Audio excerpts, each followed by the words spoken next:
Good afternoon, folks. Welcome back to the Philosophy for Philistines channel. I have some thoughts about the Freedom Convoy that I'd like to share with you. Last weekend, Elon Musk mocked Canadian Prime Minister Justin Trudeau amid that weekend's trucker protest against the Canadian federal government's vaccine mandate, calling Trudeau's administration the real fringe minority. Replying to a video of last Saturday's anti-vaccine mandate protest in Ottawa, Musk tweeted, "It would appear that the so-called fringe minority is actually the government." On top of which, the billionaire compared the fundraising platform GoFundMe to professional thieves after it froze donations to Freedom Convoy 2022. And on January 30th, famed lecturer, best-selling author, and clinical psychologist Dr. Jordan B. Peterson tweeted, "Come out of hiding, puppet, and face the music," at Justin Trudeau.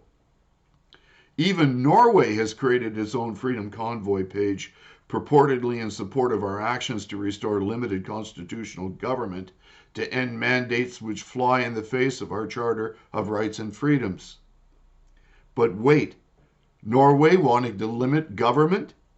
Not bloody likely. Just last evening, I had to remove myself from supporting its Freedom Convoy page for posting the following. Why is it that inclusivism, optimism, and hope are invariably the talking points of the radical left, which has divided Canadians more than ever while cratering our economy, creating runaway inflation, and destroying the hope for an economically prosperous future? Canadians want state overreach removed from their lives. This is the most glaringly obvious reason for the Truckers' Freedom Convoy, namely to restore civil liberties and let people get on with the business of doing business. Controlled economies are failed economies. This post was met with blowback from the group's moderators. Why? Because in Canada, we want the state out of our lives, while in Scandinavia, they want the state to do more, even though the more the state interferes with the individual, the greater will be the loss of individual liberty. What is happening here does not translate into what can and will happen elsewhere, since every culture and every nation has its own unique zeitgeist. Which is why simplistic answers to multivariate complex problems can only result in failure. One-size-fits-all solutions not only have no utility, but will invariably result in creating ancillary problems when applied carte blanche. And I have experience with culture shock as an expat, when encountering firsthand just how differently people from abroad make sense of life, or how badly they might react when they encounter others who dare to see things through a lens geared toward maximizing personal autonomy. Just as what happened here in Ottawa last weekend will not translate into what will happen this weekend.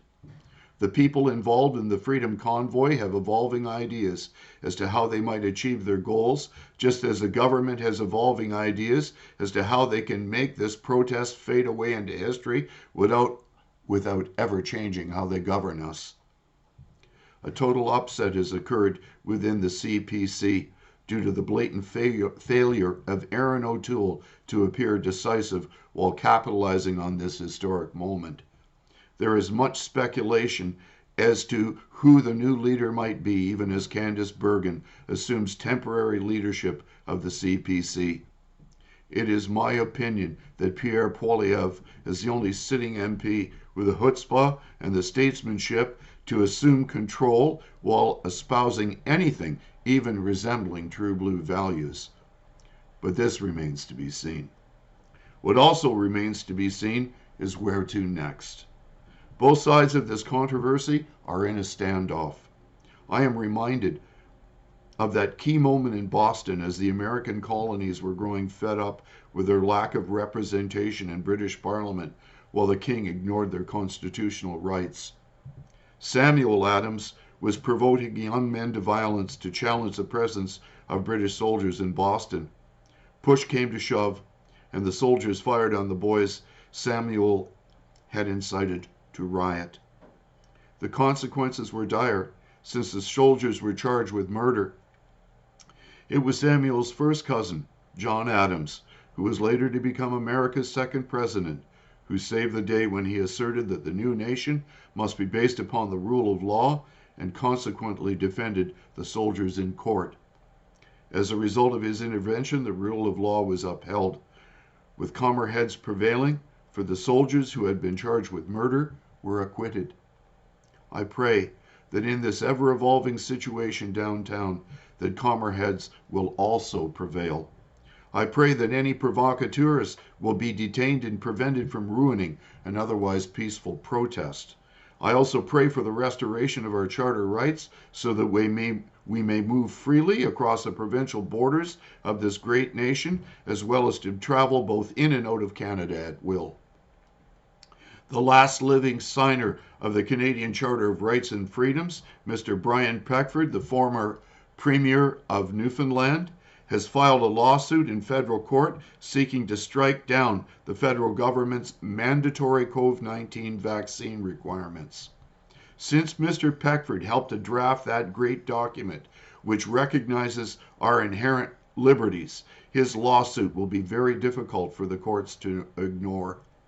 We are living in a momentous time in Canadian history where the values which have defined this nation from colonial times to the present are being challenged by our leading psychopaths, possessed of a species of hubris that would tear down the very foundations of our constitutional parliamentary democracy.